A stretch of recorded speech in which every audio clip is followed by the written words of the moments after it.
कभी नहीं जाती उसके बाहर, कभी नहीं जाती। यदि रावण साधु का वेश नहीं बनाया होता तब। तो ये क्या खुद की पत्नी भी धोखा खा सकती है, तो आप आदमी किस दे। इसलिए जब कभी भी कोई धार्मिक चीज में अगर आए तो उसे एक बार जांच परख लीजिएगा। हम ये नहीं कहते हैं कि सब गलत है, लेकिन जांच। आज भी जब भी थकान होती है तो हम इसको देखते हैं, याद आती है कि जिंदगी में ये मत सोचना तुमने कितना किया, सोचना कि तुम कितना कर सकते थे। समझ में आया कि नहीं? तो कहानी मत समझिए क्या है, ये लीला है। समझ आ गया? लीला तो कहते हैं रामलीला। तो रामायण, रामायण किसने रचना किया भैया? किसने? वाल्मीकि, महर्षि वाल्मीकि। वाल्मीकि, वाल्मीकि में ऐसे रहेगा ना, अंदाजे कभी कभी सही हो जाता है, कभी गलत हो जाता है। वाल्मीकि जी ने महाभारत रामायण की रचना किया। प्रारंभ में इसमें श्लोकों की संख्या जो थी 12,000 थी, लेकिन बाद में इसमें कितना हो गया? 24,000। कितने हजार हो गए? 24,000। ठीक है। रामायण के जो खंड है, क्या है? खंड है। उन्हें क्या कहा जाता है? भाग बोले तो लेसन। रामायण में एक तरह का लेसन समझिए। देखिए, उस आज के चीजों से मिला लीजिएगा तो समझने में आसानी होगा। हम भाग पढ़ाते रह जाएंगे, समझ लेसन बोलेंगे तुरंत समझ में आएगा। कितना लेसन है? 7। इसके लेसन को क्या कहा जाता था? कांड। क्या कहा जाता है? कांड। कितने कांड है? 7। अब इसमें दो ही चीज पूछता है, सबसे बड़ा कांड कौन सा है? युद्ध कांड। सबसे बड़ा कांड युद्ध कांड। और सबसे महत्वपूर्ण कांड कौन सा है? सुंदर कांड। कौन सा कांड? सुंदर कांड। अक्सर देखते होंगे पंडित जी आते होंगे, क्या है भैया? तो सुंदर कांड हो रहा है, यज्ञ वगैरह होगा बहुत बड़े पैमाने पर, और पंडित जी एकदम लय में गाएंगे एकदम बढ़िया सुंदर कांड। समझ में आ गया कि नहीं आ गया? तो रामायण के खंडों को क्या कहा गया? कांड। कितने कांड है? सबसे बड़ा कांड युद्ध कांड। कौन सा कांड? युद्ध कांड। कौन सा कांड? युद्ध कांड। मटेरियल में नहीं लिखा होगा तो आप लोग लिख लेंगे वहां पे कांड में। और सबसे महत्वपूर्ण कांड सुंदर कांड। कौन सा कांड? सुंदर कांड। कौन सा कांड भैया? सुंदर कांड। आप लोग भी अपने घरों में सुंदर कांड वगैरह करा सकते हैं। पूजा पाठ अच्छी चीज है, पूजा पाठ कराना चाहिए। कम से कम जोने बहाने जिस दिन तक पूजा रहता है आदमी कम से कम वो दिन कोनो गलत काम नहीं करता है। सबसे बड़ा तो फायदा इंस्टेंट दिखता है, आगे हो ना हो लेकिन कम से कम उस दिन आदमी कुछ नहीं करता है। जिसके घर में हरि कीर्तन होता है या यज्ञ वगैरह होता है, या मुस्लिम में जिनके घर में कुरान खानी होता है, कम से कम वो उस दिन कुछ गड़बड़ नहीं करता है। भाई आज पूजा पाठ है, हटाओ यहाँ पे ये कांड। अब देखिए, महाभारत रामायण जो है ना, ये तो है भैया क्या चीज? एक काव्य है, लेकिन एक्चुअली में रामायण एक लीला है। लीला मतलब समझते हैं? Match fixing. पहले से रामायण में हर चीजें क्या थी? फिक्स थी। लेकिन हमारे देश की शिक्षा व्यवस्था इतनी चौपट कि हमें और आपको समझने का मौका ही नहीं दिया, और इसे एक धार्मिक किताब बांध के रख दिया। रामायण को अक्सर कहा जाता है रामलीला। देखते हैं, ये राम जी की क्या थी? लीला थी। राम जी की क्या थी? लीला। अगर आप इसके छोटे से छोटे चीजों को अगर आप समझेंगे, कोई भी चीज को अगर समझेंगे, छोटे से छोटे चीज को, तो आज के जीवन में आपको बहुत सारी चीजें सीखने को मिलेगी। अच्छा ये बताइए, राजा दशरथ जी की पत्नी थी, वो कौन सी पत्नी थी जिन्होंने रथ में उंगली डाल के उनसे वचन मांगा? कौन थी? कैकेयी। उन्होंने क्या कहा था राजा दशरथ जी ने? कि हम तुम्हें एक वरदान देंगे। बदले में उन्हें क्या कहा? कि हम उचित समय आने पर आपसे क्या मांगेंगे? वरदान। याद रखिएगा, आज के जीवन में अगर आप किसी से कमिटमेंट करते हैं तो तुरंत पूरा करवा लीजिएगा। ऐसा मत कहिएगा कि उचित समय आने पे हम तुम्हारे लिए करेंगे, वरना आने वाले समय राजा दशरथ जी की मृत्यु का कारण भी बने थे राम जी का वनवास। कौन बर्दाश्त करेगा वहां पे? राम जी का। लक्ष्मण जी को तो वनवास नहीं था, वो तो साथ में चले गए थे, भाई के स्नेह में चले गए थे कि नहीं? तो ये आप इसका ध्यान रखें। ये क्या चीज था? ये आने वाले कलयुग के लोगों को दिखाने के लिए एक प्रेरणा की स्रोत थी। कि देखिए, आज उन सबको पता था भगवान जी को आने वाले समय में एग्रीमेंट वगैरह बहुत होगा, बिजनेस आगे जाएगा, जीएसटी उष्टी, तो कैसे खुल के थोड़े बोलेंगे कि एग्रीमेंट में ऐसे मत करना। वो दिखाया गया था कि इस लीला को समझिए, और अपने आने वाले जीवन में 100-200 साल, हजारों साल बाद आप इस जीवन में याद रखिएगा कि अगर आप किसी के प्रति एहसानमंद है तो उसका एहसान तुरंत चुकाइए। उसको अगर फ्यूचर पे टालेंगे तो हो सकता है कि आपको ऐसा जगह आके चोट देगी, फिर आपको भी काम खत्म हो जाएगा। यहाँ पे तो अभी याद रखेंगे, यहाँ पे आप इस रामायण में बहुत सारी चीजों को देखेंगे जो आज के वक्त में आपको अपने जीवन में बहुत काम देंगे। जब लक्ष्मण जी हिरण को ढूंढने गए थे, वो एक क्या किए थे? लक्ष्मण रेखा खींचे थे, और सीता जी से क्या कहते कि सीता जी आप इसके बाहर नहीं जाइए। कभी नहीं जाती उसके बाहर, कभी नहीं जाती। यदि रावण साधु का वेश नहीं बनाया होता तब। तो ये क्या संदेश देना चाहता है? कि हर साधु के वेश में समझा आया हुआ व्यक्ति सन्यासी नहीं होता है। कलयुग के वेश में अगर कोई भी आपका साधु बन के आता है तो हो सकता है कि वो आपके लिए लक्ष्मण रेखा पार कराने के लिए आया है। इसलिए आंख बंद करके भरोसा नहीं कीजिएगा, क्योंकि सीता जी जैसी जब वो भगवान की पत्नी जब धोखा खा सकती हैं तो हम जैसे तुच्छ मानव लोग की औकात कौन सी औकात है हमारी। और आज भी देखिए आपको तांत्रिक लोग किसी किसी नाम पे आपको ठगेंगे। ये एक लीला है, लेकिन हमारी सिस्टम में जब अंग्रेज आए थे तो इस तरह से पढ़ा के गए कि हमारे और आपके दिमाग पे एक ताला मार दिया कि बौद्ध ग्रंथों में कुछ भी है तो आप इसे नहीं पढ़ेंगे, क्योंकि आपके दिमाग पे ताला मारा गया है कि आप हिंदू हैं, आप मुसलमान हैं, आप सिख हैं। अरे भाई, महात्मा बुद्ध ने कह के गए थे क्या कि हमसे तुमको कोई भी बौद्ध लोग ही हमसे अपनी तमन्नाओं को मांगना या हमारी मन्नत मांगना, अगर कोई मुस्लिम या हिंदू हमसे कोई प्रार्थना करेगा तो हम पूरा नहीं करेंगे? क्या मर्यादा पुरुषोत्तम राम कहते क्या कि अगर हमसे कोई सच्चे दिल से मुस्लिम अगर हमसे अपनी प्रार्थना करेगा उसने मुसीबत में तो हम उसकी पूजा नहीं, की प्रार्थना को नहीं सुनेंगे, कहेंगे भाग तू मुस्लिम है? क्या कहेंगे? नहीं। लेकिन हम लोग 200 साल तक अंग्रेजों के गुलाम रहे। देखिए, मुगलों के वक्त में भी हमारी संस्कृति पे आँच आई थी, मुस्लिम शासक के वक्त आई थी, लेकिन उन लोग की सोच दूरदर्शी नहीं थी, वो केवल हमारे सामाजिक क्षति की है। लेकिन जब अंग्रेज का शासन आया ना, मेंटली बर्बाद कर दिया सब, जिसका खामियाजा आज भी हमें भुगतना पड़ता है। जबकि ये साफ संदेश था राम जी का कि देखिए हमारी खुद की पत्नी भी धोखा खा सकती है, तो आप आदमी किस दे। इसलिए जब कभी भी कोई धार्मिक चीज में अगर आए तो उसे एक बार जांच परख लीजिएगा। हम ये नहीं कहते हैं कि सब गलत है, लेकिन जांच परख जरूर लीजिएगा। जब लंका में जाया जा रहा था तो लंका में जब जाने के वक्त में भी देखिएगा, जब वानर लोग पुल बना रहे थे, वानर लोग क्या बना रहे थे? पुल बना रहे थे, तो उसमें गिलहरी भी ईंटा लेके ढोती थी सब। अब गिलहरी की औकातें कितना, इतनी ईंटा लेके घूम रहे थे, देखो बंदर उठा के फेंक दिया गिलहरी को, क्योंकि भाग यहाँ से डिस्टर्ब करने आई है यहाँ पे। तो राम जी के पास गिरी थी और उसको चोट लग गया, तो राम जी अपने उंगली से ऐसे सहला दिए थे, तो गिलहरी के ना पीठ पर आप देखेंगे ना 3 ठो निशान होता है। गिलहरी के पीठ पर 3 निशान होता है। तो ये कहा गया कि राम जी का ये क्या है? निशान है। और राम जी ने अपने जीवन का सबसे बड़ा उपदेश उस बंदर को बुला के दिए थे, वानरी सेना को, कहते इधर आओ, सबका क्लास लिए थे, चलो सब लोग यहाँ मारा कैसे वहां पे। और उन्होंने, राम जी घुसियाने वाले नहीं थे, लक्ष्मण जी इतनी भड़कीले टाइप के थे, नाके काट दिए सुपने खा। आज भी हर लड़की किसी भी लड़के को प्रपोज करने से डरती है, क्योंकि उसको याद है ससुरा हमरा एक बार रामायण के समय लक्ष्मण जी काट दिए थे। लड़का डरता है कि कहीं तमाचा मत मार दे, लड़की डरती है नकिए मत काट दे। खैर ये मजाक वाली बात है, इसको सीरियस नहीं। तो राम जी ने क्या कहा था कि देखो, मायने ये नहीं रखता है कि तुम कितना किए हो, मायने ये रखता है तुम कितना कर सकते हो। बंदर लोग जो है वानरी सेना, तुम्हारी क्षमता ज्यादा है, तुम बड़े बड़े पत्थर को उठा सकते हो, लेकिन गिलहरी ने उतना बड़ा पत्थर उठाया जितनी इसकी औकात थी। इसलिए अगर कामयाब होना चाहते हो तो ये मत सोचना आज के समय में कि तुमने कितना पढ़ाई किया, बल्कि अपने आप से पूछना कि आज हम कितना पढ़ सकते थे। समझ में गया? इसलिए हम आज भी इस गिलहरी को अपने पास रखते हैं।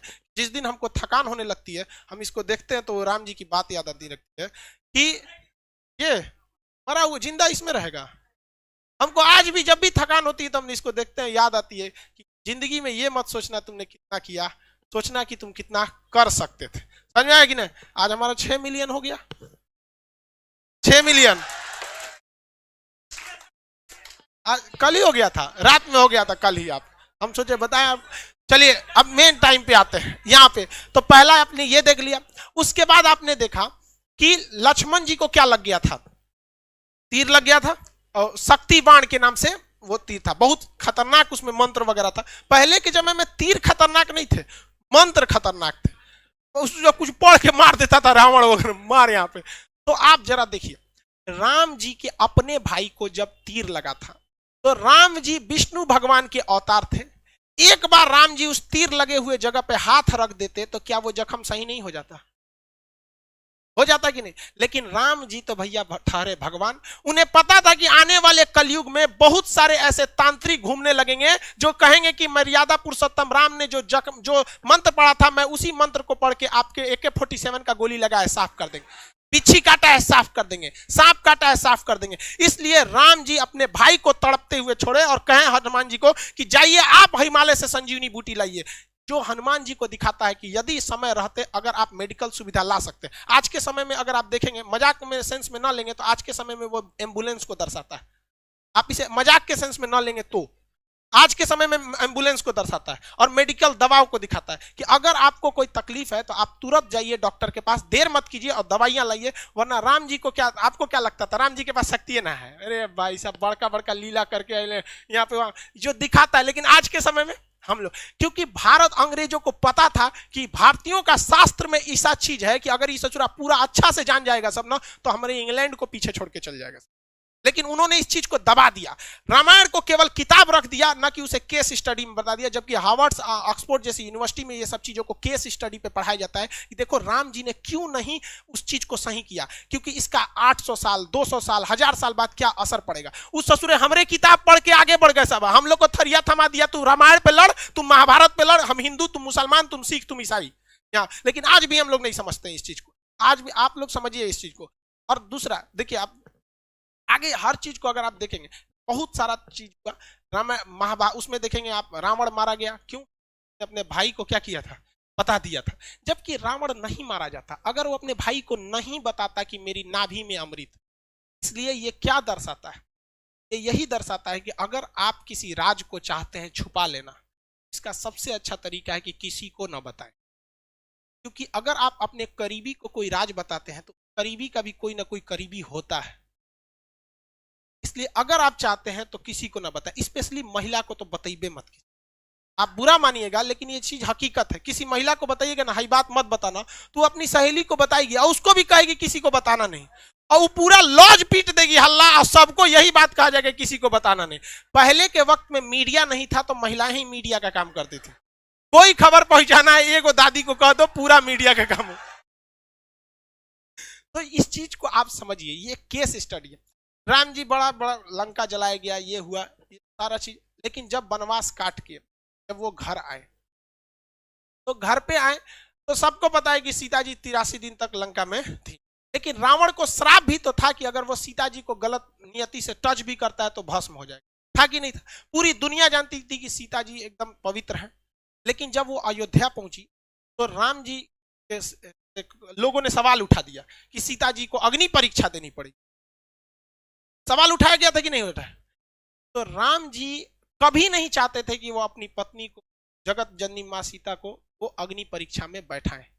लेकिन समाज में आकर उन्होंने कहा कि 90% लोग को विश्वास है कि सीता जी क्या है, एकदम पवित्र है। इवन कि अशोक वाटिका में रावण रखा था तो उसके अंदर भी बहुत ज्यादा इंसानियत थी। और कहा भी, मतलब एक रावण के, बहुत से लोग रावण की इंसानियत को भी कहते हैं और कहते भी हैं कि सीता जी को पवित्र लौटाया गया था।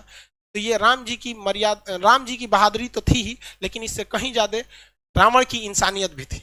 और जो दशहरा के दिन रावण को जलाते हैं तो एक कोटेशन आता है, ये रावण भी बोलता है, मुझे आग लगाने वालों जरा ये बताओ इस भीड़ में राम कौन है।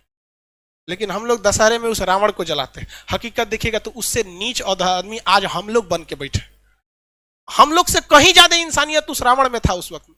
लेकिन राम जी अयोध्या आए ना तो 90% लोगों को पता था, 90% लोग खुश थे कि आज हमारे मर्यादा पुरुषोत्तम राम आ गए। लेकिन उस समय भी लोगों की कमी नहीं थी, लोग की कमी उंगली उठाने की नहीं थी। लोगों ने भगवान पर उंगली उठा दिया और भगवान ने सोचा कि चलो ना हम अग्नि परीक्षा दे देंगे, जगत जननी मां सीता तो पवित्र ही है, अग्नि परीक्षा में क्या हो जाएगा, सफल तो हो ही जाएंगे। हुआ भी वही, मां सीता अग्नि परीक्षा में बैठी और कहा गया भैया अगर पवित्र रहेंगी तो आग नहीं जला पाएंगी और अब अपवित्र है तो आग जला देगी। क्या सीता जी को आग जला पाई थी? नहीं। लेकिन हुआ क्या उसके बाद, जब सीता जी आई तो रो दी। मुझे दुनिया से मतलब नहीं था, ये राम जी आपसे मतलब था। राम जी आपने ही जब हम पे कह दिया अग्नि परीक्षा के लिए तो ये दुनिया मेरे किसी काम के नहीं। वो धरती माँ से जन्मी थी और धरती माँ में समा गई। जो क्या दर्शाता है कि जीवन में आप कितने भी बढ़ जाइएगा लोग आप पे उंगलियां जरूर उठाएंगे। जब राम जी को नहीं छोड़ा लोगों ने उंगली उठाने में तो हमारी और आपकी क्या औकात है। और ये यही बताता है कि राम जी अगर उन 10% लोगों को डांट देते ना, चल भाग यहां से, तो माँ सीता को अग्नि परीक्षा नहीं देनी होती। लव और कुश को छोड़कर मां सीता कभी नहीं जाती, बचपन में बेचारे रोते रह गए। इसलिए अगर 2 कौड़ी के लोगों को अगर खुश करने के चक्कर में रहेंगे तो आपका अपना जीवन बर्बाद हो जाएगा। राम जी का पूरा परिवार बर्बाद कर दिया इन 2 कौड़ी के लोगों ने यहां पर। इसलिए जीवन में याद रखिएगा, जब भी आगे बढ़ेंगे लोग आप पे सवाल उठाएंगे। लेकिन हमारे अंग्रेजों ने ये बर्बाद कर दिया। आज किसी मुसलमान को कहिएगा ना रामायण की तुम्हें पाठ सुनाते, नहीं सुनेगा। और इवन कि आपको अगर कोई कुरान की बात सुनाएगा तो आप अगर दूसरे धर्म के तो आप भी नहीं करें। ये कोई किसने ये जहर बोया हमारे अंदर, किसने? हाँ भाई साहब, ये 200 साल जो अंग्रेज गए सब ना, अंग्रेज भाई साहब बहुत दिमाग वाले थे।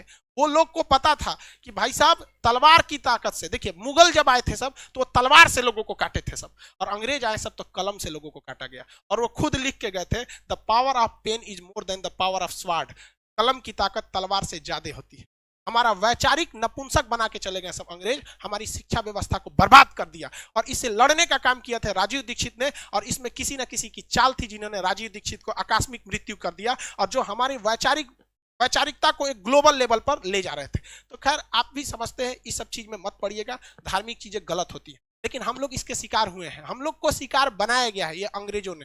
सज्जनों को समझ में नहीं आता, धीरे धीरे विकास होगा। लेकिन आप अगर समाज को देखेंगे ना, तो समाज का एक ऐसा हिस्सा है जो अब इस सब चीजों से हट रहा है। उसे नहीं मतलब है कि धार्मिक चीजें क्या है, हिंदू मुस्लिम सिख ईसाई क्या है, वो अब इंटेलेक्चुअल पे जा रहा है। लेकिन समाज का एक हिस्सा ऐसा भी है जो ससुरा इसमें और ज्यादा क्या होते जा रहा है, बनते जा रहा है। यार आप पढ़े लिखे हैं, आप इस चीज को समझिएगा। तो रामायण क्या है, एक तरह की लीला है जो बताता है कि भाई साहब आप सबको संतुष्ट नहीं कर सकते। बेहोश हो गया क्या कोई? अभी के समय में मोदी जी सबको बना रहे हैं। देखिए बाबू आप ध्यान से समझिए, ऐसा नहीं है, बैठिए। देखिए आप अगर आप पॉलिटिकली देखिएगा तो शायद हम और आप भी अगर प्रधानमंत्री रहेंगे ना, तो शायद बहुत मुश्किल हो जाएगा हमारे और आपके करने के लिए। क्योंकि वहां बैठे हुए आप लोग, आप जैसे सोचिए, वहां बैठे आपको बैठने के लिए सीट नहीं मिला है, यहाँ लड़के जमीन पे बैठे हैं, आपकी शिकायत है गेट खोलना, लेकिन सब अपनी शिकायत जानता है। किसी को पता हमारा सामने तकलीफ कौन सी। तो जब आप एक बड़े लीडर हो जाते हैं ना, एक, और रही बात मोदी जी की, कहते हैं कि मोदी जी भी मतलब ये कर रहे हैं, सबसे बड़ा इस देश में करप्शन का काम किसने किया था? अंग्रेजों ने किया था। देखिए ध्यान से, उन्होंने किस तरह से चोट किया था। उन्होंने क्या किया कि जब भारत में कहीं भी गलत काम होता था और कोई भी व्यक्ति उस गलत काम के खिलाफ आवाज उठाता था, तो उसके घर को जला देते थे सब अंग्रेज, और उनको अंडमान निकोबार में ले जाकर फांसी दे देते थे सब। और ये काम उन्होंने 200 साल तक किया। 200 साल में 4 पीढ़ियां आ जाती है, क्योंकि एक पीढ़ी व्यक्ति की लगभग 50 मानी जाती है कि 50 साल के बाद आदमी किसी काम का नहीं रह जाता है। तो 4 पीढ़ियों के अंदर अंग्रेजों ने थोड़ा थोड़ा स्वीट पॉइजन देते गए कि तुम गलत के खिलाफ आवाज मत उठाओ, मत उठाओ, मत उठाओ, तुम्हारा घर तोड़ दिया जाएगा, घर जला दिया जाएगा, फांसी दे दिया जाएगा, जेल डाल दिया जाएगा। 4 पीढ़ियों के बाद जब हमें आजादी मिली तो हमारे अंदर वो डीएनए में ये डर घुस चुका है। हमारे सामने हमारे गांव का 2 कौड़ी का मुखिया नाली बनाता है तो उसमें 12 का सीमेंट का मसाला डालता है, लेकिन हम आवाज नहीं उठा पाते हैं। अगर हर गांव से आवाज उठने लगे तो किसी के बाप की औकात नहीं जो गलत काम कर सके। करप्शन तो हम लोग बढ़ाते हैं, हमें डर है। हम सवाल उठाते हैं अपने प्रधानमंत्री पे, हम सवाल उठाते हैं मुख्यमंत्री पे, अपने पे सवाल उठाएं कि हमारी औकात नहीं है कि हम अपने मुखिया के सामने आवाज उठा सके। और ये जो लोग कहते हैं करप्शन वाले, ये गांधी को गाली देते हैं। गुलामी में वही गांधी था जो अंग्रेजों की महारानी के खिलाफ आवाज उठा दिया था कि तुम गलत हो, और हम लोग अपने मुखिया के खिलाफ आवाज नहीं उठा पाते। ये वैचारिक नपुंसक बना के चले गए अंग्रेज हमें। हाँ। ये हम आप उठा सकते हैं। आपको नहीं पता आपके गांव में ऐसे मुखिया ने गलत काम किया, सड़क का पैसा लूट लिया, आपके सामने लिखा, लेकिन पूछ सकते हैं? नहीं पूछ सकते। आप पूछेंगे क्यों? नरेंद्र मोदी से, क्योंकि पता है कि वो कुछ नहीं कर सकता है। आपको लोकतंत्र में रहते हैं, लेकिन मुखिया के सवाल नहीं पूछ सकते। जानते हैं मुखिया कल को उठवा लेगा आपसे, उठवा लेगा कि नहीं उठा लेगा? आप नीतीश कुमार को गरिया देते हैं क्योंकि जानते हैं कि वो बेचारा, उनको संविधान ने हाथ बांध के रखा है, कुछ नहीं कर सकता। अपने गांव के वार्ड मेंबर को कुछ नहीं कर सकते। उठा लेगा, राते को धो देगा 4 लाठी, शांत दे देगा, और सब गांधीगिरी निकल जाएगा वहां। जिस दिन भारत के 120 करोड़ 130 करोड़ लोगों के 260 करोड़ हाथ एक साथ अगर उठ जाए करप्शन के खिलाफ, किसी के बाप की औकात नहीं है जो भारत मां का 1 रुपया लूट के दिखा सके। लेकिन हम लोग क्या कर सकते हैं? हमारे जैसे टीचर ज्यादा जान फड़फड़ाएगा तो मरवा देगा सब ससुरा हमरों को।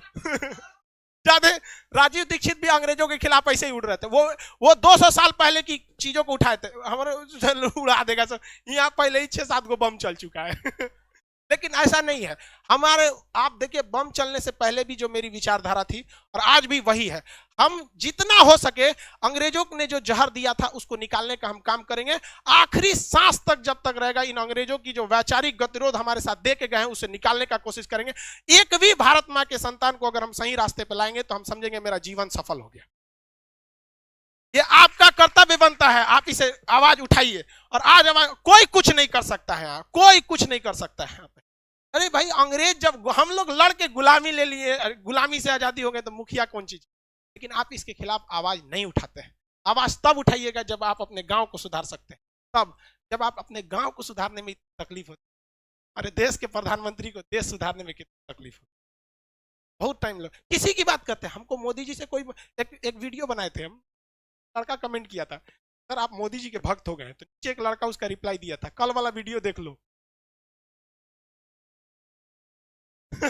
हम मिडिल वाला काम नहीं करते, हाँ या ना। जब जब कोई गलती सरकार से होती है, किसान आंदोलन, किसी चीज हम सीधा विरोध कर देते हैं, चाहे अगर गलत है तो गलत, सही है तो सही। बीच वाला रास्ता हम अंग्रेज वाला काम नहीं करते हैं, तू नहीं होता है। आप भी आवाज उठाइए। तो आप मेरे ख्याल से आप रामायण समझ गए, हाँ, इसको कहानी मत समझिए। क्या है ये? लीला है, समझ आ गया लीला, तो कहते हैं राम लीला।